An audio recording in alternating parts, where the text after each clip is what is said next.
গল্পের সুর চ্যানেলে আমি রোমানা নূপুর এখন আপনাদের পড়ে শোনাব গজেন্দ্র কুমার মিত্রের লেখা একটি গল্প, পছন্দসই। আয়নার সামনে দাঁড়িয়ে নিজেরই মন খারাপ হয়ে গেল এলার।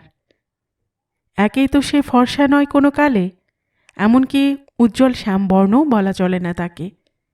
তার উপর এ কদিন ঘুরে ঘুরে তার যা রং দাঁড়িয়েছে, তাকে অপরের বেলায় হলে এলাই বলতো ভুতুড়ে কালো। মুখখানা বিশেষ করে তার সেই চিকচিকে শ্যামল বর্ণের অস্তিত্বও নেই কোথাও। তামাটে হয়ে পুড়ে যেন মেচেতা পড়ার মতো হয়ে গেছে।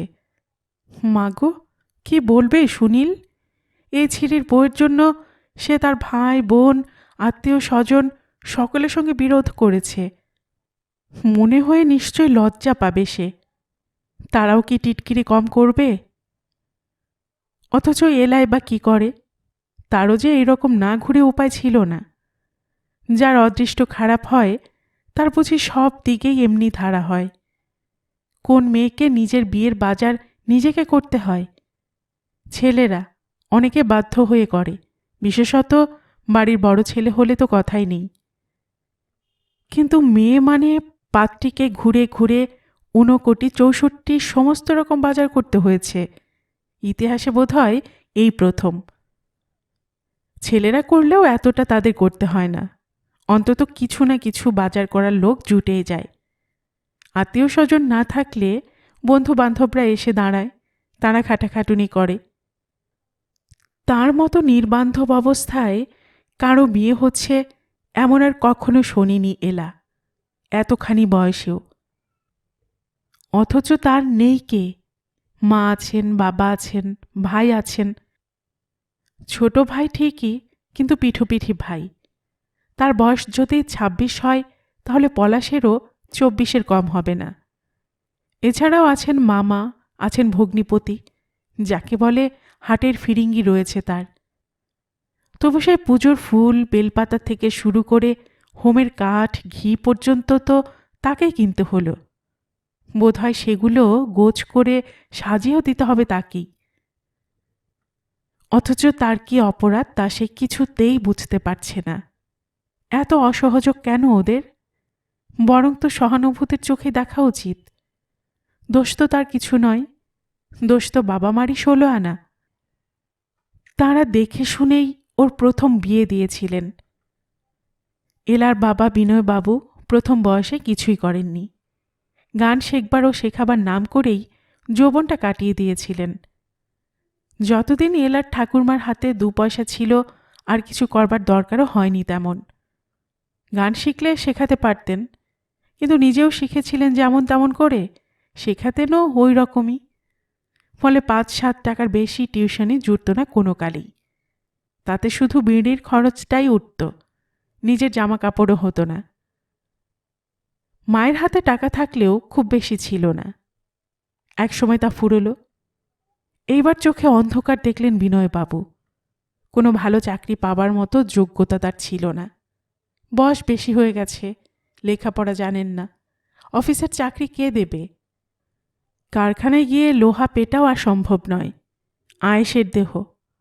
সুতরাং অনেক ঘোরাঘুরি এবং অনেক ধরাধরি করে যা জুটল তা হচ্ছে এই এক সিনেমা হলের গেটকিপারি। 50 ঢুকেছিলেন, এখন বুঝি 90 পান। তাতে সেদিনও সংসার চলত না, আজও চলে না। তবু আর কোথাও কিছু জুটিয়ে নিতে পারেননি, হয়তো চেষ্টাও করেননি তেমন। কোনো রকম উদ্যমী ছিল না কোনো দিন। আর ও বস্তু হঠাৎ আসেও না, যার থাকে তার বাল্যকাল থেকেই থাকে। কাজে কাজেই চিরদিন পরের মুখ চেয়েই কাটাতে হয়েছে তাকে। তখন বড় বোনেরা কিছু কিছু দিত, মামার কাছ থেকেও 5-10 টাকা চাইলে পাওয়া যেত। এখন পলাশ কোন সরকারি অফিসে ক্লাস 4 কর্মচারী হয়েছে, অর্থাৎ বেয়ারার কাজ করে। সব শুদ্ধ 90 পায় সেও। তবে তাতেও চলে না, চলার কথাও নয়। আসলে অনেকখানি নির্ভর করে এলার উপর। সংসার তরণীর সর্ববৃহৎ ফুটোটাকে ভরাট করে তাকে ভাসমান রাখার দায়িত্ব গত কয়েক বছর ধরে সেই বহন করে আসছে। আর সেই কারণেই আজ এ অসহযোগ। বাবা কথা বন্ধ করে দিয়েছেন। গুম হয়ে বসে মধ্যে মধ্যে দীর্ঘ নিঃশ্বাস ফেলছেন আর মেয়ের নাম না করে অভিসম্পাদ দিচ্ছেন। মা প্রকাশ্যে গালিগালাজ করছেন।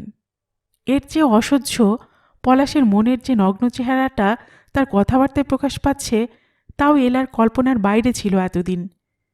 সে তার আক্রোশ ঢাকবার বা তাকে অন্য কোনো আবরণ দেবারও চেষ্টা করছে না। সে কিছুদিন ধরে নিজের বিয়ের কথাটা ভাবছিল। পাত্রীও বুঝি পাড়াতে ঠিক হয়ে আছে। সে সবই ওলটপালট হয়ে গেল দিদির এই বিশ্রী অশোভন একটা কাণ্ডতে। এই বয়সে বিয়ে করে সংসারী হবার এত লোভ! ছি! বাপ মা ভাই বোনদের কথাটা একবারও তার মনে হচ্ছে না।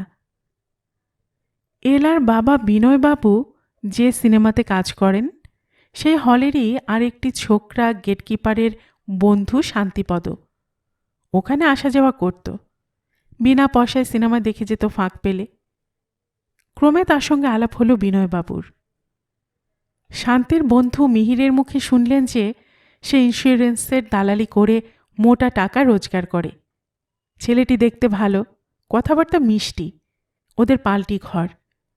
একদিন কি খেয়াল গেল তার কাছে কথাটা তুলে ফেললেন বিনয়বাবু। ওর বড় মেয়েটিকে বিয়ে করবে শান্তি, খুব লক্ষ্মী আর কাজের মেয়ে। প্রথমটা বার কতক না করেছিল, তারপর বিনয়বাবুর আমন্ত্রণে একদিন এলাদের বাড়ি চা খেতে এসে এলাকে দেখে গেল এবং আরও দিন কতক পর রাজিও হয়ে গেল। মিহিরের বন্ধু বলে বিশেষ আর খোঁজখবরও করলেন না এরা। বিয়ের দিনও ঠিক হয়ে গেল। শান্তিপদদের পাকিস্তানে বাড়ি, অভিভাবকরা সব সেখানেই থাকেন। সুতরাং কথাবার্তা সব শান্তিকেই বলতে হলো। সে মেসে থাকে, ঘর ঠিক করতে দেরি হবে। উৎসাহের আধিক্যে বিনয়বাবুই প্রস্তাব করলেন যে যতদিন না ঘর পাওয়া যায় ওরা এখানেই থাকবে। বিবাহের যা কিছু কৃত্য তাও এখান থেকেই হবে। তখন এলার বয়স ঠিক 16। তার কিছু জানবার বা ভাববার কথা নয়। ও বয়সে মেয়েদের বিয়ের কথা শুনলে আনন্দই হয়। এলারও হয়েছিল। বিয়েটাও বিয়ের মতোই হয়েছিল। কারণ বিনয়বাবু যত গরিবই হন, আত্মীয় স্বজনরা অনেকেই অবস্থাপন্ন। পিসি এবং মাসিরা এক একটা গয়না দিয়ে গা সাজিয়ে দিলেন। মামা দিলেন দানের বাসন। এলার ঠাকুরমা তার সর্বশেষ সম্বল 500 টাকা বার করে দিলেন নগদ পণ হিসেবে। বাকিটা ধার দেনা করে বিনয়বাবুই করলেন। বিয়ের পর 7-8টি দিন ছিল শান্তিপদ। তারপরই একদিন শেষ রাত্রে এলার গয়না ও বর্পণের টাকা নিয়ে সে অন্তর্হিত হল। তখন এদের খেয়াল হলো যে তার দেশের ঠিকানাটা পর্যন্ত এরা ভালো রকম জানেন না। বাবার নাম একটা বলেছিল বটে, গ্রামের নামও, কিন্তু পুরো ঠিকানা কিছু বলেনি। আরও আবিষ্কৃত হলো যে মিহিরও কিছু জানে না। ইন্স্যুরেন্সের দালাল হিসেবে এসেছিল, তারপর আলাপ পরিচয়টা বন্ধুত্বের মতো হয়ে দাঁড়ায় এই পর্যন্ত। মিহির তাকে সিনেমা দেখাতো বিনা পয়সায়, তার বদলে শান্তি ওকে মধ্যে মধ্যে হোটেলে বা খাবারের দোকানে খাওয়াতো। তাতেই মিহিরের ধারণা হয় যে তার অবস্থা ভালো। নইলে শান্তির মেসের ঠিকানাটাও কোনোদিন খোঁজ করেনি। হাজরা রোডের দিকে কোন মেসে থাকতো এইটুকুই জানে। দেশের ঠিকানা তো জানেই না। সে ওর বিশ্বাস বা ধারণা অনুসারেই এ ব্যাপারে উৎসাহ দিয়েছে। বিনয়বাবুর উপকার হচ্ছে মনে করে। এর মধ্যে এত কিছু গোলমাল থাকতে পারে তা একবারও ভাবেনি। এদের ধমকে সে সেই কথাটা বারবার বলতে লাগল। ওই তো ছিরির পোড়াকার দেহ আর ওই পোড়ার মুখ, তাও 1 ঘন্টা ধরে আয়নাতে না দেখলে বুঝি আর আশ মেটে না। মুখে আগুন, যার বিচ্ছিরি হয় তার কি সকল বিচ্ছিরি হয়? মায়ের কথাগুলো চাবুকের মতো এসে পড়ে এলার দিবা স্বপ্ন ভেঙে যায়। তাড়াতাড়ি সরে আসে সে আয়নার সামনে থেকে। আয়নাতে নিজের মুখের অবস্থা দেখেই চোখে জল এসে গিয়েছিল তার। এখন বুঝি আর কোনো মতেই বাধা মানে না। মাও বলছে এই কথা, নিজের মা। তাহলে সে পরের ছেলে কি ভাববে? সে প্রাণপণে জানলা দিয়ে বাইরের দিকে তাকিয়ে সেইটাই সামলাবার চেষ্টা করে। এদের সামনে চোখের জল ফেলবে না সে, কিছুতেই না। অন্তত এরা না দেখতে পায় ওর চোখের জল। সে বড় অপমান। আরও টিটকিরি করবে ওরা, আরও জোর পেয়ে যাবে। আর কতক্ষণই বা? 1 ঘন্টা পরে সুনীল আসবে।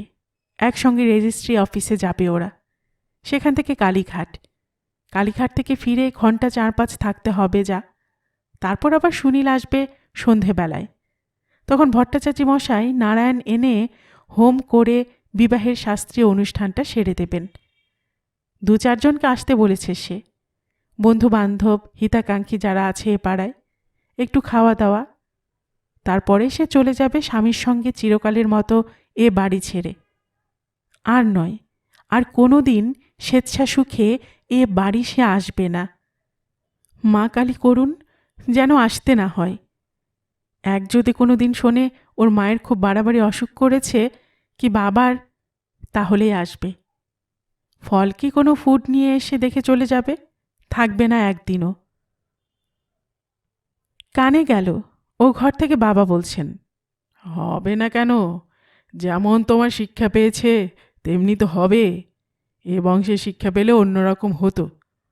অত ভাবন আর অত আপ্তসুখের চিন্তা এ বাড়িতে নেই। আমি বাজি রেখে বলতে পারি ও আমার মেয়ে নয়। আমার জন্মিত হলে কিছুতেই অমন স্বার্থপর হতো না, অমন খানকির মতো আচার ব্যবহারও শিখত না। মা ফোঁস করে উঠলেন, হ্যাঁ তা নয় কি আমার খর্দর মা গোসাইয়ের সন্তান সব এলেন রে, আপ্তসুখী হতো না? আপ্তসুখ ছাড়া কি আর কিছু জানো না তুমি? কখনো সংসারের কথাটা ভেবেছ? আমার কথা কি যাদের তুমি এই সংসারে আনছো সে ছেলেমেয়ের কথা? চিরকাল আয়েশ করে আড্ডা দিয়ে দিন কাটালে, কি করে সামনে পিণ্ডির থালা ধরে দেব দুবেলা তাও কোনো দিন ভাবলে না। আবার মুখ নাড়তে এসেছে বংশ বলে। বংশের কথা যেন আর কখনো না উঠতে দেখি। মহৎ বংশের মেয়ে বলেই এত লাঞ্ছনা সহ্যি করে এই স্বামীর ঘর করছি। অন্য বংশের মেয়ে হলে কবে অমন স্বামীর মুখে নুড়ো জেলে দিয়ে চলে যেত। তোমার মেয়ে বলেই কারো পানে না চেয়ে কোনো কথা না ভেবে নিজের সুখের জন্য এই বুড়ো বয়সে অমন কেলেঙ্কারি করছে।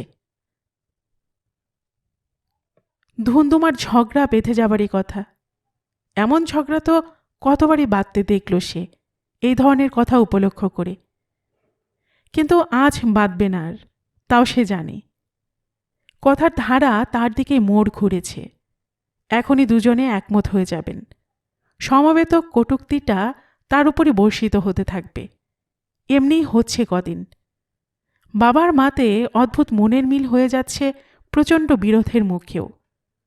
আশ্চর্য, বাবা তাকেই আত্মসুখী বলছেন, অথচ তার কথাটা যে ওরা কেউই ভেবে দেখছেন না, দেখেননি কোনো দিনও, সেটা কি একবারও মনে পড়ছে না ওদের? তার জীবনটা কিভাবে কাটলো এতকাল, কিভাবে কাটছে সে কথাটা। শান্তিপদর অন্তর্ধানের পর তো ওরা বেশ নিশ্চিন্তেই ছিলেন। ঘরের কাজ করবে, দুবেলা দুমুঠো খাবে, এইটুকুই ধরে নিয়েছিলেন। মেয়ের বরাত, নইলে তারা তো আর চেষ্টার ত্রুটি করেননি। এখনও সেই বরাতই ভরসা করে থাক, এই কথাই বলতেন বারবার আত্মীয় মহলে।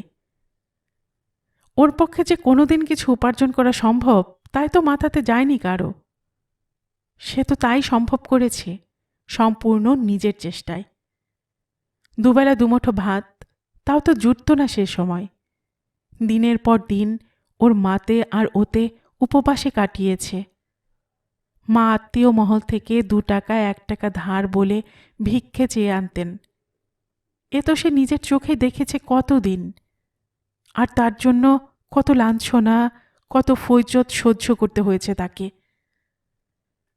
সেলাইয়ের কাজ করে মা কিছু উপার্জনের চেষ্টা করেছিলেন দিন কতক, কিন্তু সে সুবিধা হয়নি।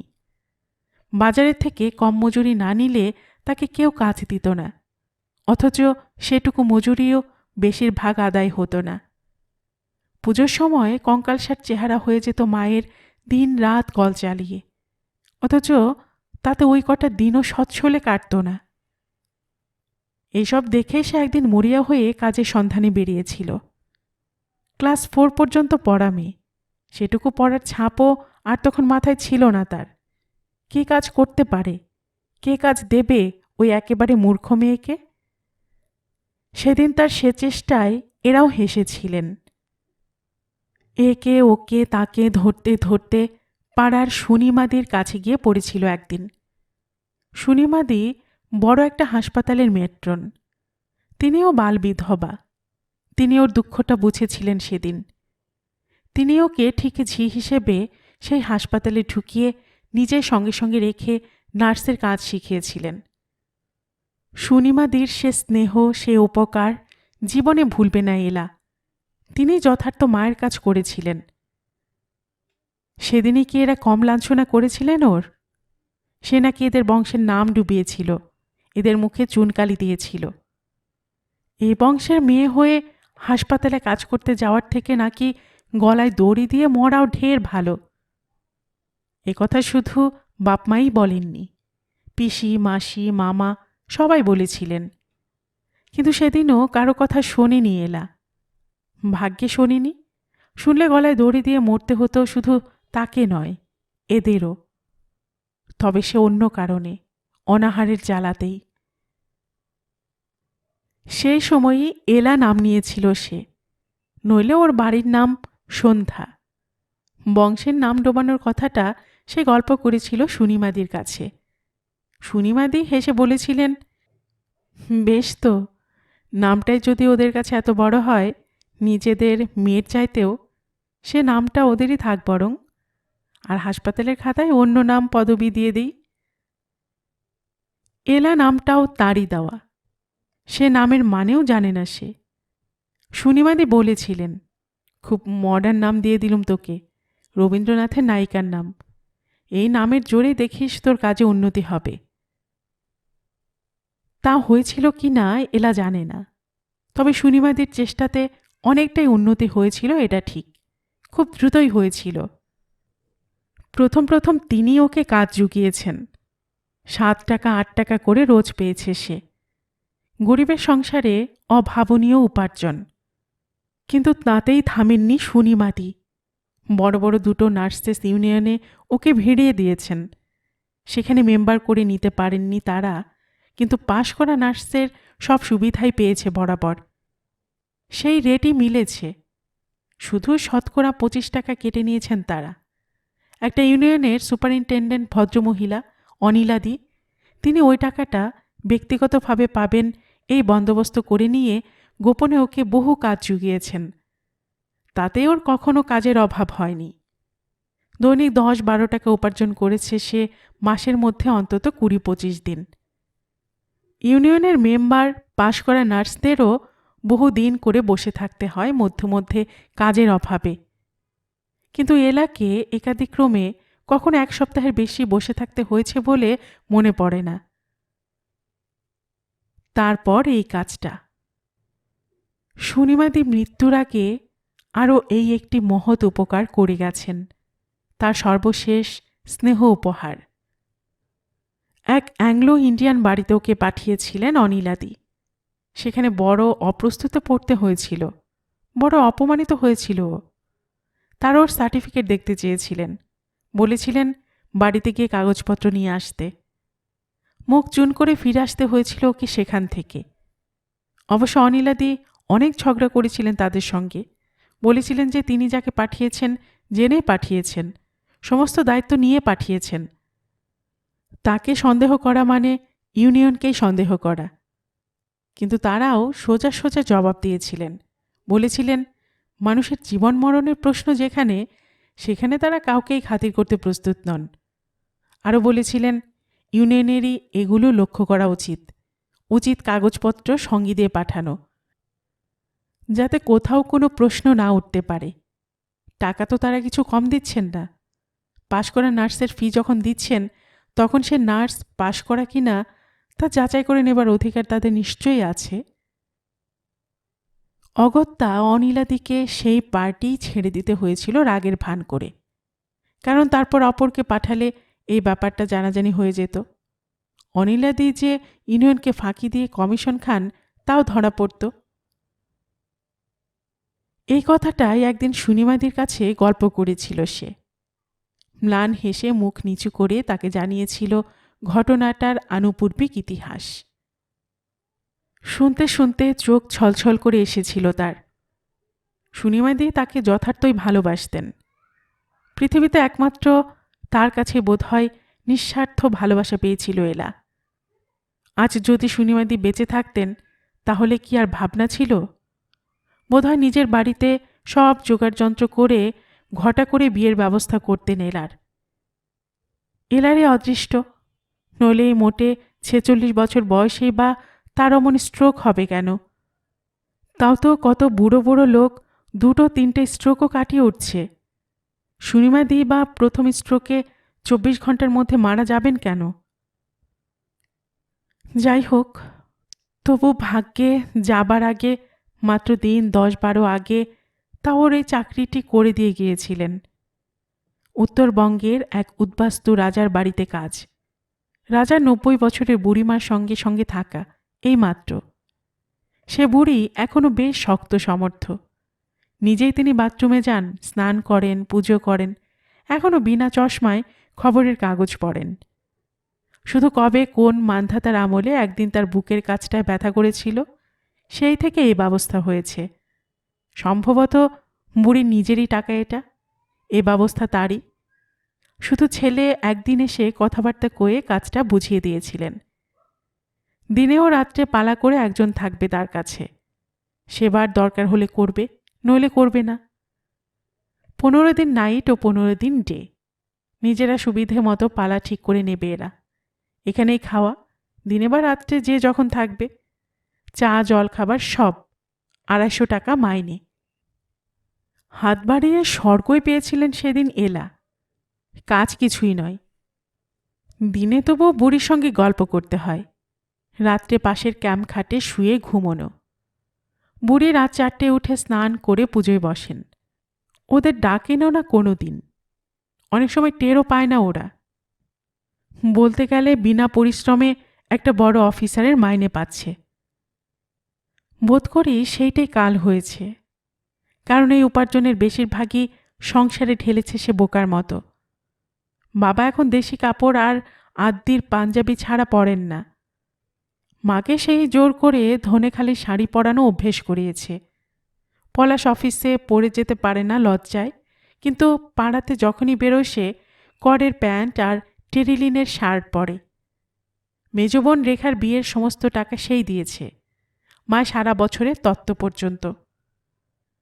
গত 7-8 বছর ধরে এত টাকা রোজগার করা সত্ত্বেও যে সে আজ প্রায় নিঃস্ব, এই বিয়ের বাজার করার পরে যে তার হাতে পুরো 100টা টাকাও নেই, সে কার জন্য, কাদের জন্য?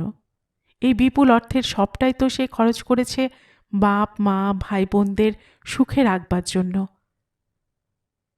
আজ যদি সেই সুখে অভ্যস্ত হয়ে গিয়ে থাকেন তারা, সেই সুখের আকস্মিক ব্যাঘাতে ক্ষিপ্ত হয়ে উঠবারই তো কথা। হয়তো এ অবস্থায় এলাও এমনি কাণ্ডজ্ঞান হারিয়ে বসে থাকত। তারা যে আজ মেয়ের জীবনের দিকটা দেখতে পারছেন না, তারও জীবনে সুখী হবার, গৃহী হবার অধিকারটার কথা ভাবতে পারছেন না, সেজন্য হয়তো এলাই বেশি দায়ী। ওই তো একটু আগেই পলাশের আস্ফালন শুনতে পাচ্ছিল সে। কি বলবো, পাড়ায় আমাদের একটা পজিশন আছে, পাড়ার লোকেরাই আসবে, নইলে এ বাড়িতে বসে ওই বিয়ের ঠাট করা বার করে দিতুম একেবারে। ওই পুরুত আর তার শালগ্রামকে যদি মেরে না তাড়াতুম তো আমার নামই নেই। আর সেই সঙ্গে যারা আহ্লাদ করে খেতে আর মজা দেখতে আসছেন তাদেরও ঠ্যাং খোড়া করে ছেড়ে দিতুম সকলকার। কিন্তু নেহাত মানের কান্না হয়ে পড়েছে যে, তাই মুখ বুজে আছি, দাঁতে দাঁত চেপে। ওই পলাশই গত মাসে অদ্ভুত রূপ ধরেছিল। ওর অফিসের বন্ধুদের সবাইকে সে একদিন সিনেমা দেখাবে, 30টা টাকা দরকার। হাসি মুখে দিয়েছিল টাকাটা এলা, যদিও পরে শুনেছিল যে অফিসের বন্ধুদের নয়, এই পাড়ারই 2টি মেয়েকে নিয়ে সিনেমায় গিয়েছিল পলাশ। সেখান থেকে বেরিয়ে পার্ক স্ট্রিটের কোনো রেস্তোরাঁয় খেয়ে ট্যাক্সি করে লেক ঘুরে বাড়ি ফিরেছে। সে যাই হোক, সেদিন টাকাটা হাতে পেয়ে পলাশ যে কথাটা বলেছিল তা আজও মনে আছে তার। এই তো সেদিনের কথা, ভুলবার কোনো কারণও নেই। বলেছিল, অনেক তপস্যা করে তবে তোমার মতো দিদি পায় লোকে। মা কালীকে তো তাই জানাই, যেন জন্মে জন্মে তোমার ছোট ভাই হয়ে জন্মাতে পারি। ওই পলাশী পরশু চুলের ঝুঁটি ধরে তাকে মারতে এসেছিল। মারতও, যদি না ছোট বোন বেলা ধাক্কা দিয়ে সরিয়ে ওকে এপাশের ঘরে এনে দৌড় বন্ধ করে দিত। তবু দৌড়ে দমাদম লাথি মেরেছিল কিছুক্ষণ, কিন্তু দরজাটা ভাঙলে এখন তাদেরই সারাতে হবে এই ভেবে মাই খুব বকাবকি করে উঠেছিলেন। তাই শেষ পর্যন্ত নিরস্ত হতে হয়েছিল। বেলাও খুব খুশি নয় এলারে বিয়েতে, কারণ তার নিজের বিয়ের প্রশ্নটা সুদূর পরাহত হয়ে পড়ল এতে করে। সে বিষয়ে সে রীতিমতোই সচেতন। তবে সে নাকি কোনোরকম মারধর অশান্তি সহ্য করতে পারে না, তাই সেদিন বাধা দিয়েছিল পলাশকে। তাছাড়া সে এখনও আইবুড়ো বসে থাকতে পলাশের বিয়ের ইচ্ছাটাও তার ভালো লাগে না। সেজন্য অত্যন্ত তীর্যকভাবে সে একটু খুশিও তার এই আশাভঙ্গের সম্ভাবনায়। বেশ হয়েছে, এবার বিয়ে করো, কি করে করবে? আড়ালে সে প্রায় বলে ওঠে আপন মনে। কিন্তু এসবের আজই শেষ, আর নয়, আর তাকে এসব সহ্য করতে হবে না। আর কয়েক ঘন্টা মাত্র। বিধাতা এতদিন পরে মুখ তুলে চেয়েছেন। সুনীলের সঙ্গে হঠাৎ একদিন আলাপ হয়ে গিয়েছিল ওর এক সহকর্মিনী নার্সের বাড়িতে। তার দাদার সঙ্গে বুঝি এক অফিসে কাজ করে। তারপর সুনীলই সে আলাপটা জিয়ে রেখেছে, আর যাওয়া আসার পথে বারবার দেখা হয়েছে। মধ্যে মধ্যে অবসরকালে লেকেও গেছে তার সঙ্গে। ঠিক সঙ্গে হয়তো নয়, আগের কথা মতো সেখানেই দেখা হয়েছে। তারপর সিনেমাতেও গেছে দুজনে। জিনিসটা অশোভন না হয়ে পড়ে সেদিকে সুনীলেরই বেশি সতর্ক দৃষ্টি। গোড়ার দিকে কাউকে না কাউকে সঙ্গে নিত সে, অপর একজনকে। তারপর আর একটু ঘনিষ্ঠতা হতে সে সংকোচটুকুও কেটে গেছে। ইদানিং শুধু দুজনেই ঘুরত। ওর ছুটির সময় এসে দাঁড়িয়ে থাকত সে পথের মোড়ে। ঘুরে বেরিয়ে বাজার করে বাড়ি ফিরত যখন, তখন ওদের গলির মুখটা পর্যন্ত পৌঁছে দিয়ে যেত। এমনিই ঘুরত একসঙ্গে, একসঙ্গে লেকে বেরিয়ে বেড়াতো বা পাশাপাশি বসে গল্প করত। প্রেমালাপ যাকে বলে তা হয়নি কোনো দিনও।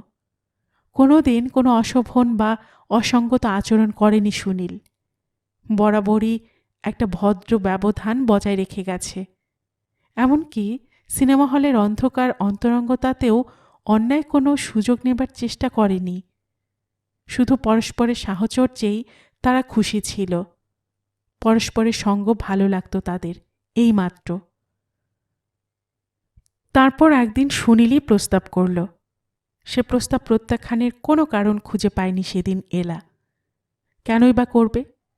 যাকে সে এতদিন ধরে দেখছে, যার আচার আচরণ কথাবার্তা সবই তার পছন্দ, তার সঙ্গে যদি চিরদিনের মতো জীবনের গ্রন্থি বাঁধতে পারে, তার সঙ্গে জড়াতে পারে নিজের জীবন, তো সে জীবন সার্থক ধন্য মনে করবারই তো কথা। মুখে কোনো দিন কেউ কাউকে কথাটা না বললেও ওরা যে পরস্পরকে ভালোই বেসেছে তাতে তো সন্দেহ নেই। নইলে দুজনেরই অমন নেশার মতো পেয়ে বসত না দুজনের সঙ্গ। কিছুই তো চায়নি কোনোদিন সুনীল। লুটে নিয়ে সরে পড়বার মনোবৃত্তি কোনো দিন প্রকাশ পায়নি তার আচরণে। সব দিক দিয়েই ঈপ্সিত পাত্র। দেখতেও সে খারাপ নয়, বরং এলার তুলনায় ভালোই। আরও খবর নিয়েছে ও, যে বাড়িতে সে থাকে সেটা পৈতৃক। বাবা মা নেই, ওরা 4 ভাই এখন মালিক সে বাড়ির। আলাদা করে কিছু ভাগ হয়নি, তবে 1/4 তার প্রাপ্য, চাইলেই পাবে। কলকাতার বাড়ি যত ছোটই হোক, আর খুব ছোটও নয়। 8খানা ঘর আছে উপর নিচে মিলিয়ে। তার শিকে অংশের দাম খুব কম নয়। এছাড়া সে কাজও করে ভালো। কাকিনাড়া না শ্যামনগর কোথায় একটা বড় জুট মিলের কলকাতার অফিসে কাজ করে সে, অর্থাৎ কেরানি বাবুই, মিস্ত্রি বা কুলি কাবারি নয়। এর চেয়ে ভালো পাত্র তার মতো মেয়ে কি আর কামনা করতে পারে? রাজি হয়েছিল এলা সাগ্রহেই, কিন্তু সেই সঙ্গে ওর অসুবিধাটার কথাও জানিয়েছিল, আইনত বাধার কথাটা। কথাটা হেসে উড়িয়ে দিয়েছিল সুনীল। সে তো একটা বিরাট জোচ্চুরি, লোকটা ঠকিয়ে চলে গেছে, তার উপর 10 বছর নিরুদ্দেশ। সে বিয়েই নয়, কোনো আইনেই সিদ্ধ নয় সে বিয়ে। তা নিয়ে মাথা ঘামাতে হবে না। তবু খুঁতখুত করেছিল এলা। তখন সুনীল তাকে নিয়ে গিয়েছিল একদিন তার এক বন্ধু উকিলের কাছে। ছোকরা উকিল, কিন্তু তার অফিস ঘর এবং আলমারি ভরা মোটা মোটা আইনের বই দেখে শ্রদ্ধা হয়েছিল এলার। তিনিও সব শুনে বলেছিলেন, আইনত শান্তিপদ আর কোনো দিন সে বিবাহের দাবি করতে পারবে না। তবু যদি এলার কোনো সংশয় থাকে, সেই ইংরেজি বাংলা দুটো খবরের কাগজে বিজ্ঞাপন দিয়ে দিক।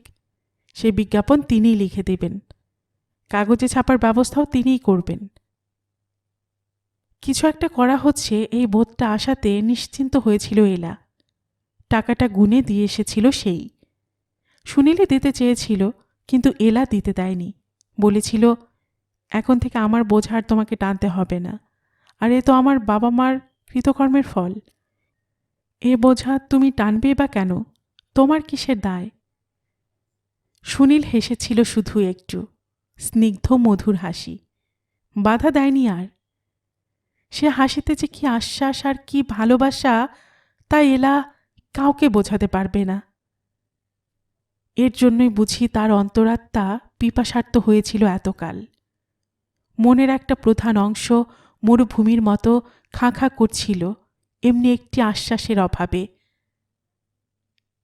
সুনীল কথা কয় কম, বাক্যের শূন্যতা নীরব সহানুভূতিতে পূর্ণ করে দেয়।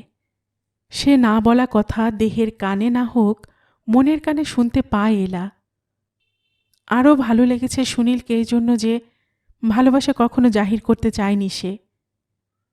একবারও বলেনি সে নিজে থেকে যে এলার জন্য কতটা ত্যাগ স্বীকার করছে সে। এলাই শুনেছে ভাষা ভাষা পাড়ার অন্য একটি মহিলার মুখে। তারপর জেরা করে সবটা জেনেছে সুনীলের কাছ থেকে। জাহিরও যেমন করেনি, মধুর মিথ্যার প্রলেপে ঢাকতেও যায়নি রূঢ় সত্যকে। অকপটে এবং সহজেই বলেছে, না, দাদাদের কারো মত নেই, বৌদিদের তো নয়ই, ছোট ভাইও রাজি নয়। তারা কেউ কোনো সহযোগিতা করবে না। বৌভাত বা কোনোরকম উৎসবও সম্ভব নয় ও বাড়িতে। এলাকে প্রস্তুত থাকতে হবে বহু দুঃখের জন্য। হয়তো তাকে কেউ বরণ, কেউ অভ্যর্থনা করবে না, হয়তো কেউ কথাও কইবে না ভালো করে, হয়তো তাকে মানে তাদের পৃথক করে দেবে ওরা। সে সব পরিণামের জন্যই যেন প্রস্তুত থাকে এলা। বলা শেষ করে আবারও একটু হেসেছিল সুনীল, অত্যন্ত মধুর হাসি। সহজেই বলেছিল কথাগুলো, সহজেই হেসেছিল। কিন্তু অত সহজে হাসতে পারেনি এলা, অত সহজে নিতেও পারেনি কথাটাকে। ভয় তার নিজের জন্য নয়, ভয় সুনীলের জন্যই। এমনভাবে সকলকে ছেড়ে তাকে নিয়ে যাওয়া, এটা কি ঠিক হচ্ছে? এলার মতো তুচ্ছ একটি মেয়ের জন্য জীবনকে বিড়ম্বিত করছে না তো সুনীল? সে কি পারবে এতটা সইতে? এখনো সময় আছে হয়তো, ভেবে দেখুক ভালো করে। ঠিক এই ভাষায় হয়তো বলতে পারেনি এলা, তবে এই কথাগুলোই বোঝাবার চেষ্টা করেছিল সে। কিন্তু তার কথা শেষ করতে দেয়নি সুনীল। ওর মুখে হাত চাপা দিয়ে থামিয়ে দিয়েছিল, বলেছিল, আমি একবারই ভেবে দেখি, বুঝলে কনে? আমি যাকে পছন্দ করে নিয়ে যাচ্ছি সে আমার ওপর বিরূপ না হলেই হলো। আর কে কি ভাবলো বা বলল, তা নিয়ে আমি মাথা ঘামাবো কিসের জন্য? আর যে আমার মনের মতো, তার জন্য এটুকু ত্যাগ করতে পারবো না? ওদের মনের মতো পছন্দ করা কাউকে বিয়ে করলেই বা ওরা কতদিন তার উপর সদয় থাকতেন, তারই বা লেখাপড়া কি? এমন বিয়ে তো বেশি হয়, মানে অভিভাবকদের পছন্দ করা বউ। তবু কদিন সংসার একত্রে থাকে বলো তো? ভাই ভাইয়ে প্রীতি যদি থাকে, বউ বউয়ে প্রীতি থাকা সম্ভব নয়। সে প্রীতি যখন যাবেই, তখন দুদিন আগে বা পরেতে কি এসে গেল? ও নিয়ে বাজে বাজে মন খারাপ করো না, মাথা ঘামাবারও দরকার নেই। এলার মনে হয়েছিল সে রাস্তাতে দাঁড়িয়েই একটা প্রণাম করে সে সুনীলকে। নিতান্ত সহস্র দৃষ্টির সামনে বলেই পারেনি। সুনীল লজ্জায় পড়বে হয়তো। একটা অসহ্য সুখের বেদনায় যেন মনটা টনটন করে উঠেছিল। সুখেও যে ব্যথা লাগে এই প্রথম বুঝল এলা। ইচ্ছে হয়েছিল একটা ভয়ানক কিছু করতে। তার এই আনন্দের, এই সুখের বার্তাটা একটা অভিনব কিছু, অকল্পিত কিছু, অভাবনীয় ঘটনার মধ্য দিয়ে পৃথিবীর লোককে জানিয়ে দিতে চেঁচাতে ইচ্ছে করেছিল তার। চিৎকার করে লোককে ডেকে বলতে ইচ্ছে করেছিল এই সৌভাগ্যের খবরটা। আবার ভয় করেছিল, এত সুখ তার পোড়া কপালে সইবে তো? সঙ্গে সঙ্গেই মনকে প্রবোধ দিয়েছিল। তার ঠাকুরমা বলতেন, ভগবান টানা সুখ বা টানা দুঃখ কাউকে দেন না, জীবনে দুটোই আসে, প্রথম বয়সে দুঃখ ভোগ করাই ভালো। নিজের উদাহরণ দিতেন, দেখ না, রাজার রানী হয়েছিলুম, বুড়ো বয়সে সমস্ত খুইয়ে মুখ্য অক্ষম ছেলের হাতে পড়ে কি দুর্দশা।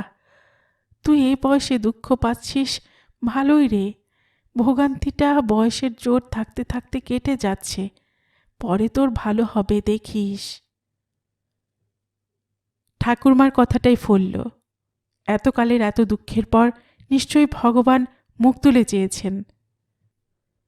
হাসি পেয়েছিল তার পলাশের কথাটা মনে পড়ে। কোনো মতেই বিয়ে বন্ধ করতে না পেরে একদিন ভাঙচি দেবার চেষ্টা করেছিল। দুর্বলের শেষ অস্ত্র আস্ফালনের মতো, মজ্জমান ব্যক্তির তৃণ অবলম্বনের মতো। ওকে শুনিয়ে মাকে বলেছিল, বেশ হচ্ছে মা, একদিক দিয়ে ভালোই হচ্ছে। কি লোকের পাল্লায় পড়েছে তা তো জানে না। আমাদের অফিসের মজুমদার বাবু ওদের পাড়ায় থাকে, বলে ও তো মাতাল, কতদিন মদ খেয়ে মাতলামি করতে দেখেছি। মাতাল জুয়ারি কি নয় ও, রেস খেলে খেলে মাথার চুল থেকে পায়ের নখ পর্যন্ত দেনায় ডুবে গেছে। দাদারে খেতে দেয় তাই খেতে পায়, এক পয়সা সংসার আনতে পারে নাকি। কাবলিওয়ালার কাছে দেনা, তারা 1 তারিখে গিয়ে অফিসের দৌড়ে দাঁড়িয়ে থাকে, লাঠি দেখিয়ে টাকা আদায় করে। তাও নাকি ওর দাদারা বলেছে, আর অমন করে ওকে টানতে পারবে না, পৃথক করে দেবে। এক বিয়ের তো ওই হাল, তবু সে গয়না টাকার উপর দিয়ে গেছে। এ ওর ছাল ছাড়িয়ে যদি চামড়ার দরে বেচে না খায় তো কি বলেছি। হায় রে, এতই বোকা এলা যে ঈর্ষিত স্বার্থান্ধ লোকগুলোর কথা শুনেই জীবনের এত বড় সৌভাগ্যকে হেলায় ছেড়ে দেবে। এই লোক দেবতার মতো লোক, এ যদি মাতাল জুয়ারি হয় তো ভগবানকেও বিশ্বাস নেই। সত্যি তার উপর ভগবান দয়া করেছেন বলেই এই লোক তাকে দয়া করে পায়ে ঠাঁই দিতে রাজি হয়েছেন। আত্মীয় স্বজন সকলের সঙ্গে বাদ করে সারা পৃথিবীকে একদিকে আর ওকে একদিকে করে এমনভাবে বিয়ে করে নিয়ে যাবার কি দরকার ছিল তার? তার কি পাত্রী জুটত না? বাংলাদেশে পাত্রীর অভাব? মাতাল বদমাস ছেলেরও তো কত ভালো ভালো মেয়ে জুটে যায়। তবে কিসের লোভে তাকে নিয়ে যাচ্ছে সে, ভালোবাসা ছাড়া? আর এই কারণেই জেদ জড়ে গেছে তার। না করুক বিয়ের কোনো আয়োজন, বিয়েটা যাতে কতকটা বিয়ের মতো মনে হয় সুনীলের, সে ব্যবস্থা করবেই যতটা পারে। নাইবা দিলেন তার বাবা জামাইয়ের উপযুক্ত দান, সুনীলের দাদারা নাইবা পাঠালেন কিছু, অভাব সে রাখবে না কোনো কিছুরই। তার সঞ্চয় সামান্যই, সংসারের সবগুলো ফুটোর উপর ছাতা ধরতে গিয়ে উপার্জনের প্রায় সবটাই বেরিয়ে যায়। প্রয়োজন ছাড়াও আদর আবদার আছে। সুতরাং থাকার মধ্যে মান্ধাতার আমলের এক সেভিংস ব্যাংকের হিসেবে ডাকঘরে 100 টাকা পড়েছিল। এছাড়া সে বিয়ে করতে যাচ্ছে শুনে এবং আর চাকরি করবে না শুনে যেখানে কাজ করে সেখানকার মনিব সেই বুড়ি 250 টাকা নগদ এবং একটা সিল্কের শাড়ি দিয়েছেন। এই ভরসা করেই বাজার করা তার। তবু সে সবই করেছে। নিজের জন্য লাল বেনারসি, লাল সায়া জামা, ফুলসজ্জার শাড়ি, এছাড়াও 4-5খানা সাধারণ শাড়ি। পুরনো সব কাপড়ই সে ছোট বোনকে দিয়ে যাবে। অথচ শ্বশুরবাড়ি গিয়েই স্বামীকে বলা কাপড় কিনে দিতে হবে। ছি, তার চেয়ে লজ্জার আর কিছু নেই।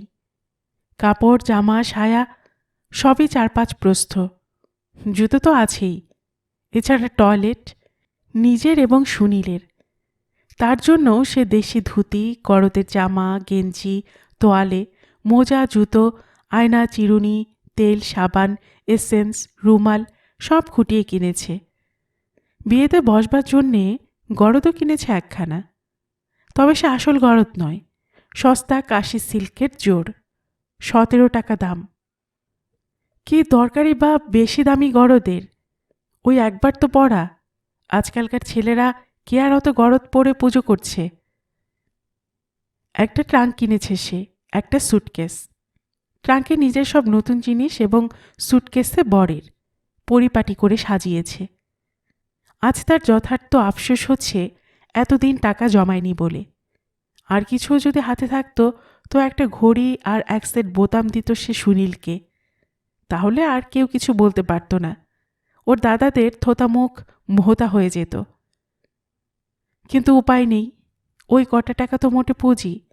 এর মধ্যেই রেজিস্ট্রি করার খরচা রাখতে হবে, বিয়ের বাজার আছে, ভট্টাচার্য মশাইয়ের দীর্ঘ ফর্দ সবই কিনেছে সে। তবে ভট্টাচার্য মশাই তাকে রেহাই দিয়েছেন, বলেছেন জোগাড় যন্ত্র যা কিছু মানে নৈবেদ্য ইত্যাদি গোছগাছ সব তিনিই করে নেবেন এসে। তার জন্য অবশ্য দক্ষিণা নেবেন একটু বেশি, 20 টাকা। তা হোক, তার যে অন্য উপায় নেই। এ বাড়িতে কেউ যে সাজিয়ে গুছিয়ে দেবে এমন তো একজনও নেই। কি ভাগ্যি যে বাবা বলেননি এ বাড়িতে হবে না ওসব। বলতেন বোধ হয় যদি এলা তার অনুমতি চাইতে যেত। অনুমতি না নিয়েই সে পাড়ায় বহু লোককে বলে এসেছে। এখন এসব বন্ধ করা মানে পাড়ার মধ্যে মাথা হেঁট। সেই জন্যই কিল খেয়ে কিল চুরি করতে হচ্ছে বিনয়বাবুকে। অনেক লোককে বলেছে সে, অন্তত 50-60 জন। তাদের জন্য জলখাবারের আয়োজনও করতে হয়েছে। বাড়িতে রেঁধে খাওয়ালে ভালো হতো, কিন্তু সে তো আর সম্ভব হলোই না। অগত্যা প্লেটের ব্যবস্থাই করেছে সে। নিজে মুটের মাথায় দিয়ে মাটির ডিশ গেলাস কিনে এনেছে। ভালো দোকানে অর্ডার দিয়েছে সিঙ্গাড়া, রাধা বল্লভী আর আলুর দম, সন্দেশ, ছানার পোলাও, রাজভোগ, একটা চপকে কাটলেট এর সঙ্গে রাখতে পারলে ভালো হতো, কিন্তু আর সঙ্গতি নেই ওর। এইগুলো শেষ পর্যন্ত ওকে সাজিয়ে দিতে হবে কি না বিয়ের কনেকে, সে ভাবনা একটা ছিল। কিন্তু একেবারে শেষ মুহূর্তে ওকে বাঁচিয়ে দিলেন ওর এক ঠাকুরমা, বাবার মামি। তিনি নিজে থেকে স্বেচ্ছায় বলে পাঠিয়েছেন এবেলা পারবেন না, সংসারে সব ভার তার মাথায়, তবে ও বেলা এসে দাঁড়িয়ে থেকে সব করিয়ে নেবেন ওই ওদের দিয়েই। বলেছেন পাড়ার মিত্তিরগিন্নির কাছে, তাকে দিয়েই খবর পাঠিয়েছেন। দেখি তো বউয়ের কত বড় আসপদ্দা, আমার মুখের উপর না বলুক দেখি। আর ওই বিনেটা আমার কাছ থেকে পয়সা নিয়ে গিয়ে তবে অর্ধেক দিন হাঁড়ি চড়েছে, তা মনে নেই? মনে না থাকে মনে করাতে জানি আমি। চামার চামার সব। আহারে, বাচ্চাটা নিজে নিজের বের বাজার করে করে গেল সারা হয়ে, কেউ একটা কাঠি নেড়ে উদ্গার করছে না গা। ওরা কি মানুষ?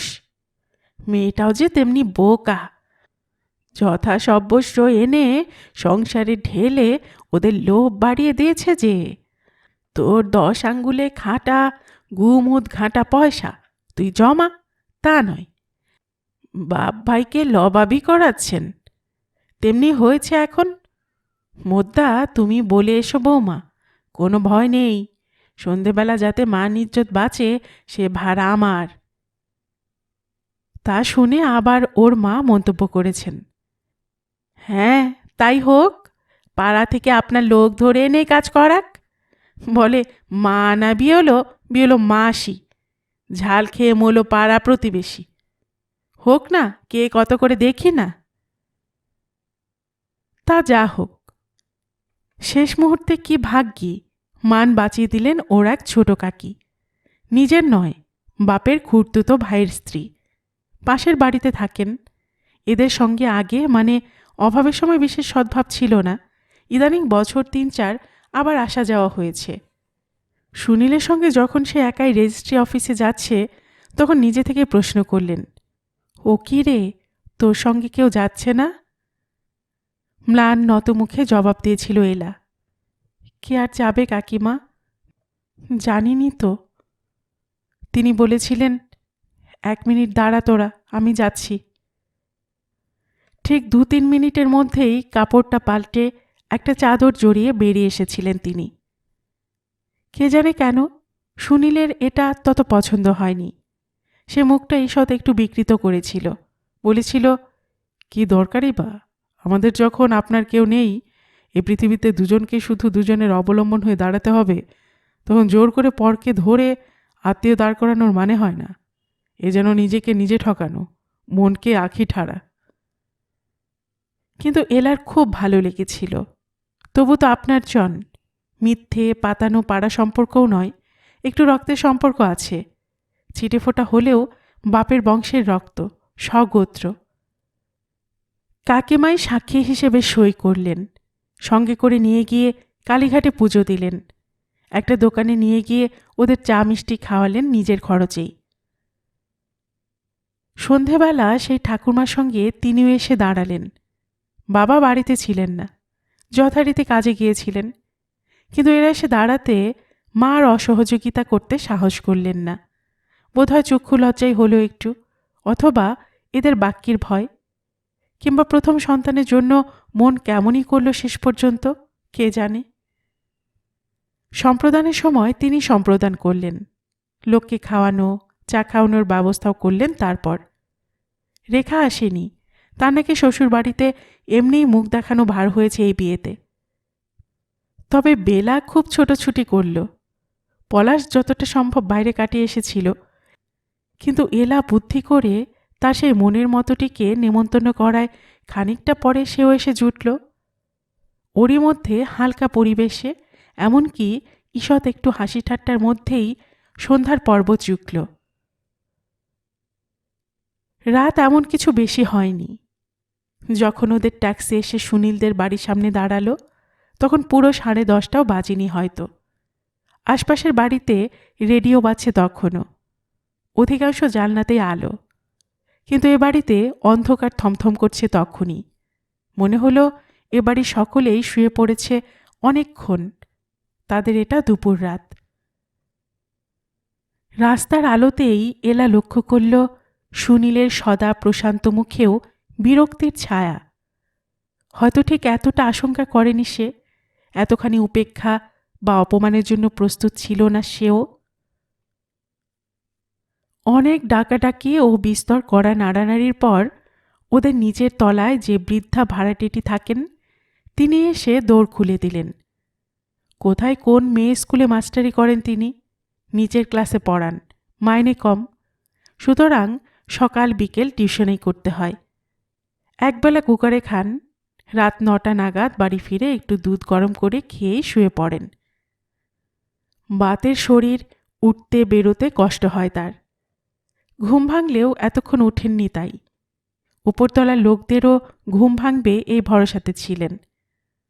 নিতান্ত ডাকাত পড়াপড়ি শব্দেই উঠতে হয়েছে শেষ অবধি। অত্যন্ত অপ্রসন্ন মুখে এসে দোর খুলে দিয়েই গিয়ে আবার শুয়ে পড়লেন। একটি কথাও কইলেন না, কিংবা কোনো সম্ভাষণও জানালেন না। কনে চন্দন বেনারসি পরা বউ, নতুন ট্রাঙ্ক সুটকেস বাসনে ঝুরিয়ে উঠল, অথচ সঙ্গে অপর কোনো লোক নেই।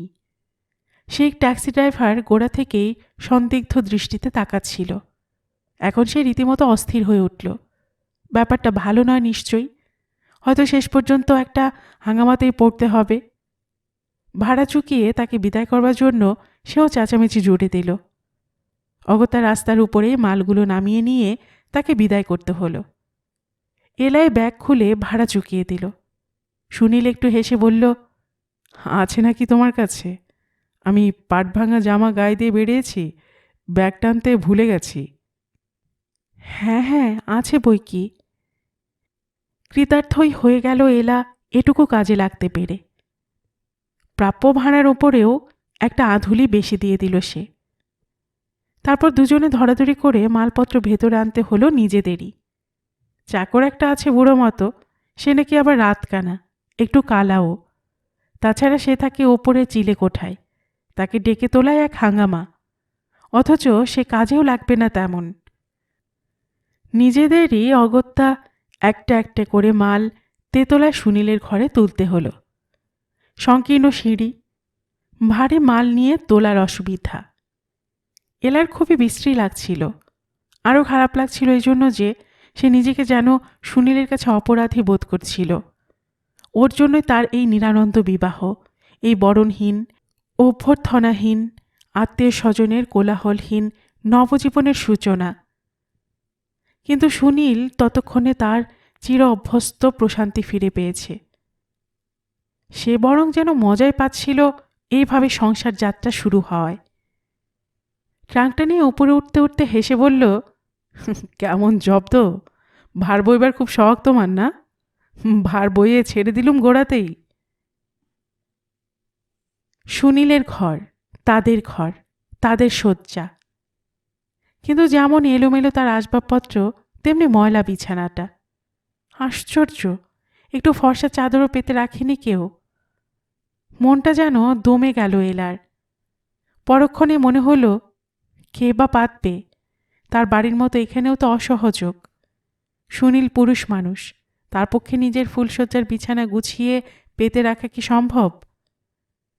তার অনুতাপ হলো, এতই করল, একটু বিছানাও কিনলে পারত নতুন। কথাটা মনেই হয়নি তার। অবশ্য টাকাই বা বাঁচল কই?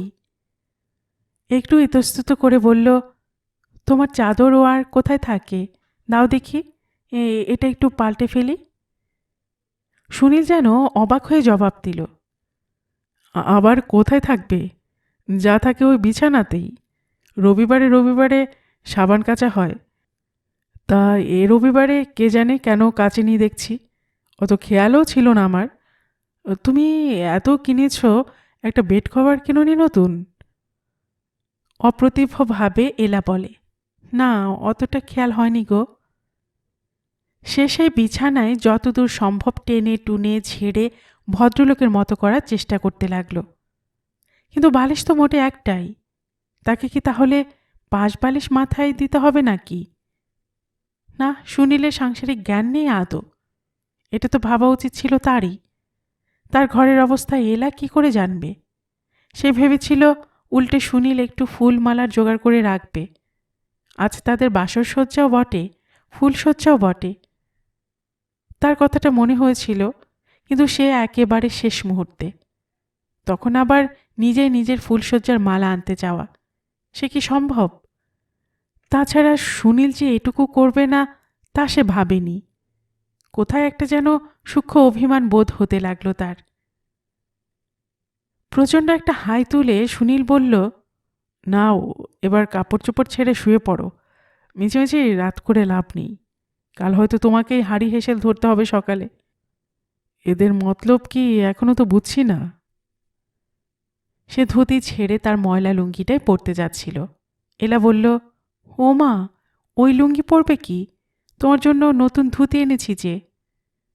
সে সুটকেসটা খুলে ওর সামনে ধরে একটু আনন্দ গর্ব লজ্জা মেশানো হাসির সঙ্গে বলল, দেখেছ কত কি কিনেছি তোমার জন্য, তোমার ফুলসজ্জার তত্ত্ব। একটু প্রসন্নই হলো সুনীলের মুখ। সেও হেসে বলল, তাই দেখছি, কিন্তু তা বলে এখন আমি ওই জরিপার ধুতি পরে সংসার আসতে পারবো না। ওই কাপড় পরে কি শোয়া যায়? আড়ষ্ট আড়ষ্ট লাগবে। যেদিন শ্বশুরবাড়ি নেমন্তন্ন করবে সেদিন বরং পরব। নিমেষে ম্লান হয়ে গেল এলার মুখ। ওরা কি নেমন্তন্ন করবে কোনোদিন জামাইকে? কে জানে। সেও একটা সাধারণ শাড়ি পরে এসে বিছানায় বসল। একটু হেসে বলল, শোবো যে, তা তো আমার বালিশের ব্যবস্থা রাখোনি। তোমার হাতে মাথা রেখে কি সারা রাত চলবে সীতা দেবীর মতো? হ্যাঁ, তা বটে, ওটা খেয়াল হয়নি। একটা বালিশ দেখছি কিনতে হবে। তা তুমি বরং কাল যখন ফিরবে তখন গড়িয়াহাটের মোড় থেকে কিনে এনো। আমি ফিরব? আমি আবার কাল কোথা থেকে ফিরব? এলা বিস্মিত হয়ে প্রশ্ন করে। ও, কাল আর ডিউটিতে যাবে না বুঝি? দেখি তাহলে আমি না হয় আসার পথে। তা তুমি কদিন ছুটি নিয়েছ? কদিন ছুটি কি গো? সে চাকরি তো কাল আমি ছেড়ে দিয়ে এসেছি। চাকরি করব তো তোমার সংসার কে দেখবে? চাকরি ছেড়ে দিয়ে এসেছ? সে কি, এ কাণ্ড করতে তোমাকে কে বললে? আমাকে কই বলনি তো এসব পাগলামির কথা। অকস্মাৎ যেন শুনিলে সে চিরকালের প্রশান্তি নষ্ট হয়ে যায়। ক্রুদ্ধ ভয়ঙ্কর হয়ে ওঠে তার মুখের চেহারাটা। তারপর হাতের সবে ধরানো সিগারেটটা দূরে ছুঁড়ে ফেলে দিয়ে বলে, কাল ভোরে উঠেই গিয়ে তাদের সঙ্গে দেখা করো। যেমন করে হোক চাকরিটা ফিরে পাওয়া যায়। হাতে পায়ে ধরতে হয় তাও ধরো। এই প্রথম এলার মনে হয় কোথায় একটা কি বড় রকমের গোলমাল হয়ে গেছে। তার কেমন ভয়ও করতে থাকে। বড় অসহায় মনে হয় নিজেকে। এই দীর্ঘদিনের পরিচয়ের মধ্যে সুনীলের এমন উগ্র চেহারা সে আর কখনো দেখেনি। সে ভয়ে ভয়ে বলে, কিন্তু আমি যে মানে আমি যে নতুন লোক দিয়ে এসেছি তাদের, সে তো আজ থেকে কাজ করছে। বেশ করেছ, মাথা কিনেছ। তাহলে এদিকে চলবে কি সে? আমার বলে মাথার চুল থেকে পায়ের নখ পর্যন্ত দেনায় ডুবে আছে। মাস কাবারে যা হাতে পাই তাতে বিড়ি সিগারেটের খরচই ওঠে না। দাদার হাতে কাল সকালে কিছু টাকা ধরে দিতে না পারলে কালই ভিন্ন করে দেবে। তখন ডান হাত মুখে উঠবে কি সে? তারপর একটু থেমে বলল, টাকা কি আছে হাতে? 100 টাকা কাল সকালে আমার চাই। টাকা? আড়ষ্ট শুকিয়ে যাওয়া অবাধ্য জীবটাকে টেনে টেনে কোনো মতে বলে এলা, টাকা বোধহয় আর মোটে 4-5টা পড়ে আছে ব্যাগে। পোস্ট অফিসেও গোটা 10। সবই তো এই সব, মানে বিয়েতে খরচ করেছি। কেতার্থ করেছ? মাথা কিনেছ একেবারে। কুৎসিত কটূক্তি করে ওঠে সে। কদর্য একটা গাল দেয় এলাকে। তুমি কি ভেবেছ এত কাণ্ড করে এতদিন ধরে তোমার পেছনে ঘুরে সকলের কাছে নিচু হয়ে তোমাকে ঘরে এনেছি তোমার রূপে মোহিত হয়ে? কেন, মেয়ে কি আমার আর জুটত না? আয়নায় নিজের মুখ দেখেছ কোনো দিন? বয়স তো আমার সমানে হবে বোধ হয়। কিসের জন্য এসব করলুম আমি? তোমার ওই চাকরির লোভেই তো। তোমাকে বসিয়ে আমি খাওয়াতে পারবো না, সোজা কথা। চাকরি ছেড়ে থাকো তো আবার সেই তোমার কে অনিলাদি না কে আছে তার কাছে যাও, ইউনিয়নের অফিসে গিয়ে ধর্ণা দাও, টাকা আনতেই হবে। আমার কাছ থেকে 1 পয়সাও পাবার আশা করো না। আনো, খেতে দাও ভালোই, ঘর করতে রাজি আছি। নইলে পেছনে লাথি মেরে তাড়াতে আমার 1 মিনিটের বেশি দেরি হবে না। মোকদ্দমা করেও কোনো সুবিধে করতে পারবে না। আগের বিয়ে নাকচ হয়নি, এ বিয়েই সিদ্ধ নয়। সাফ সাফ কথা আমার কাছে, বুঝে সমঝে কাজ করো। মাথার মধ্যে কিসের এত আওয়াজ হচ্ছে বুঝতে পারে না এলা। কে যেন ড্রাম পিটছে না? কানে বা অবিরল এ ঝাঁঝা শব্দ কিসের? বাপের বাড়ি বা আত্মীয় মহলে ফেরার কোনো উপায় নেই। এ কথা বলাও চলবে না। একটি কথাও কাউকে বলতে পারবে না মুখ খুলে। সে পথ কোথাও খোলা রাখেনি সে। হয় কাল থেকে আবার ছুটোছুটি করতে হবে থান পড়ে, শুধু হাতে নার্স সেজে বেরোতে হবে আবার, নয়তো শেষ আশা ভরসা লেকের জল। আশপাশের বাড়িতে রেডিও থেমে গেছে অনেকক্ষণ। নিস্তব্ধ হয়ে এসেছে চারিদিক। দূরে বড় রাস্তাতেও আর গাড়ি ঘোড়া বিশেষ চলছে না। গভীর শান্তি চারিদিকে, গভীর নিস্তব্ধতা। ওদের ঘরের মধ্যেও আর বিশেষ কোনো শব্দ নেই। আর একটা গালাগাল দিয়ে ওপাশ ফিরে শুয়ে পড়েছে সুনীল পাশবালিশ জড়িয়ে। শুধু এলার মাথার মধ্যেই সেই ড্রাম পেটানো আওয়াজটা হয়ে চলেছে এখনো। গল্পের সুর চ্যানেলে এতক্ষণ আপনারা শুনছিলেন গজেন্দ্র কুমার মিত্রের লেখা একটি গল্প পছন্দসই। আর এতক্ষণ গল্প পাঠিয়ে আমি আপনাদের সাথে ছিলাম রোমানা নূপুর।